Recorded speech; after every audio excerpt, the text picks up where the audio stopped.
বাটি মামা গান গাইতেছো? জি মামা গান গাচ্ছি। মন ভালো আছে নাকি? আর মন আর ভালো, ভালো আর খারাপ মুখিয়ে সব। ও মামা দেখা হলো, তাহলে একটা কথা বলতে চাই। আচ্ছা মামা বলেন। মানে আমি ফেসবুক তো ব্যবহার করি, মানে অনেক ভিডিও আছে, 3 মিনিটের ভিডিও আছে, মনে করো ভিডিও না দেখে কমেন্ট করলাম। আবার অনেক ভিডিও আছে 4 মিনিটের ভিডিও, 1 মিনিট 30 সেকেন্ড দেখে আমি মন করা কমেন্ট করে চলে যায়, তাতে কি আমার আইডি সমস্যা হয়? আপনি যখন একটা ভিডিও দেখবেন তখন চেষ্টা করবেন সব সময় ওই ভিডিওটা সম্পূর্ণ দেখার জন্য। যে ভিডিওটা আপনি প্লে করবেন সেটা আপনি সম্পূর্ণ দেখবেন। আর যেটা আপনি আপনার জন্য প্রয়োজন মনে করবেন না, এই ক্রিয়েটরটা ভালো ধরনের কন্টেন্ট তৈরি করে না, তার ভিডিওটা আপনি দেখবেন না, স্ক্রল করে চলে যাবেন, পরবর্তীতে ওই তার ভিডিও আপনার সামনে আসবে না। কিন্তু এখন আপনি যে প্রশ্নটা রেখেছেন সেই প্রশ্নটা একটু ডিফিকাল্ট। দেখেন আপনার প্রশ্নটা হচ্ছে, আপনার একটা ভিডিও আপনার সামনে এসেছে, সেটা আপনি অল্প একটু দেখে কমেন্টস করে চলে যাবেন, এই তো নিজের মন গড়া ছন্দ দিয়ে কমেন্টস করে চলে যাবেন, ভিডিও সম্পর্কে না বুঝে কমেন্ট করে চলে যাবো। আপনি যদি এরকম কমেন্টস করেন তাহলে মানে আমার উদ্দেশ্যটা হচ্ছে, মানে আমি যার ভিডিও থেকে সে জান বুঝতে পারি আমি তার কমেন্ট করেছি, এটা হচ্ছে আমার প্রত্যাশা। মানে আপনি শুধু ওখান থেকে শুধু যে ভিডিও করেছে তার ভিডিও দেখেছেন, কমেন্টস লিখেছেন, সে যেন বুঝতে পারে আপনি তার ভিডিওটা দেখেছেন। হ্যাঁ হ্যাঁ জি। এখান থেকে যদি আপনি কিছু পেতে চান তাহলে আপনাকে এখানে গঠনমূলক কমেন্টস করতে হবে। কারণ গঠনমূলক কমেন্টসটা আমি কোথায় পাবো? গঠনমূলক কমেন্টসটা আমি এখানেই পাবো। যখন আমি সম্পূর্ণ ভিডিওটা দেখবো তাহলে আমি বুঝতে পারবো বিষয়টা। হ্যাঁ, সম্পূর্ণ ভিডিওটা দেখলে ওইটা একটা ক্যালকুলেশন করে একটা কিন্তু রেজাল্ট আসে। যে কোনো একটা ভিডিও দেখলে, একটা ছবি কিংবা একটা নাটক দেখলে বোঝা যায় যে এটা আসলে কি নিয়ে এই নাটকটা তৈরি করা হয়েছে। এই ছবিটা সম্পূর্ণ দেখলে বোঝা যায় যে এই ছবিটা আসলে কি নিয়ে তৈরি করা হয়েছে। সেম ভাবে মামা, আমরা যখন একটা ভিডিও দেখবো, সম্পূর্ণ ভিডিও দেখার পর আমাদের মাথার ভিতরে কিন্তু একটা ক্যালকুলেশন আসবে যে এই ভাইটা, এই কন্টেন্ট ক্রিয়েটরটা আসলে কি নিয়ে এই ভিডিওটা করলো। তার ওই ভিডিও মেইন কথাটা ধরে, ওই যেটা আমরা মেইন গঠন যেটাকে মনে করছি যে গঠনমূলক হবে এটা, তো ওই কথাটা ধরে আমাকে ওই ভিডিও রিলেটেড কমেন্টস করতে হবে এই কমেন্টস বক্সে।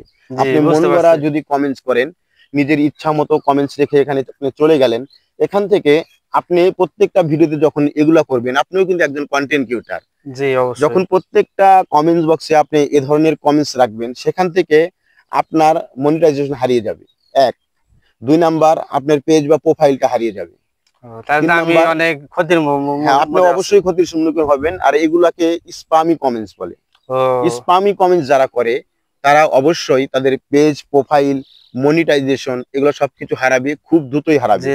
এখন 2025 সালে আপডেট এসেছে যে আপনার কমেন্টস, যারা এরকম মন গড়া কমেন্টস করে তারা কিন্তু প্রত্যেকটা ভিডিও দেখেই কিন্তু একই কমেন্টস করে। জি, আমি তো সব জায়গায় একই কমেন্টস করি। আপনি যখন সব জায়গায় একই কমেন্টস করেন, এটা তো copy comment. Copy comment spammy comments এর আওতাভুক্ত। তাহলে অবশ্যই এর সাজা আপনি পেয়েছেন। আমি জানি মামা, আপনার একটা দামি একটা পেজ ছিল, প্রোফাইল ছিল, যেটা আপনি হারিয়েছেন। এটা কিন্তু আপনি ফিরে পাবেন, আপনি পাবেন না তা না, আপনি ফিরে পাবেন। 180 দিন পর আপনি ফিরে পাবেন, অবশ্যই পাবেন। আমি যতটুকু জানি, ট্রাই করেছি, সেই অনুযায়ী আমরা যে তথ্য পেয়েছি, 180 দিন পর আপনার এই পেজটা কিন্তু ফেরত আসবে। কিন্তু পরবর্তীতে আপনি এ ধরনের ভুল করবেন না। আপনি ভিডিও কম দেখেন, কমেন্টস কম করেন, আপনি 10টা ভিডিও দেখেন সারাদিনে, কিন্তু 10টা ভিডিও সম্পূর্ণ দেখে ওই ভিডিও নিয়ে যে কথাগুলো বলা হয়েছে সেই রিলেটেড কমেন্টসটা আপনি এই কমেন্টস বক্সে রাখবেন। যত বেশি সুন্দর সুন্দর কমেন্টস আপনি ওই ভিডিও রিলেটেড করতে পারবেন, তত বেশি ফ্যান, ফলোয়ার, এঙ্গেজমেন্ট এবং ফেসবুকের নজরে আপনি থাকবেন।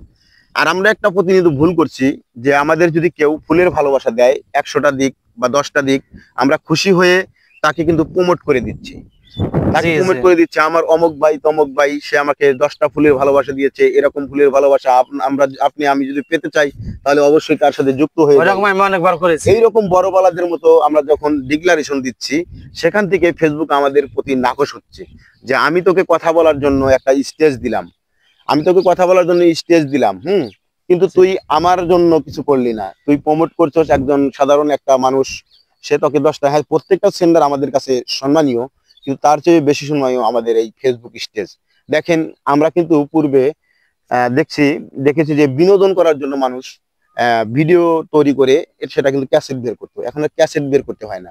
ফেসবুকের এই বদৌলতে, মানে ফেসবুক আমাদের একটা স্টেজ দিয়েছে, সেখান থেকে কিন্তু আমরা ভিডিও কন্টেন্ট তৈরি করে আপলোড দিচ্ছি, সারা বিশ্ব আমাদের ভিডিওটা দেখছে।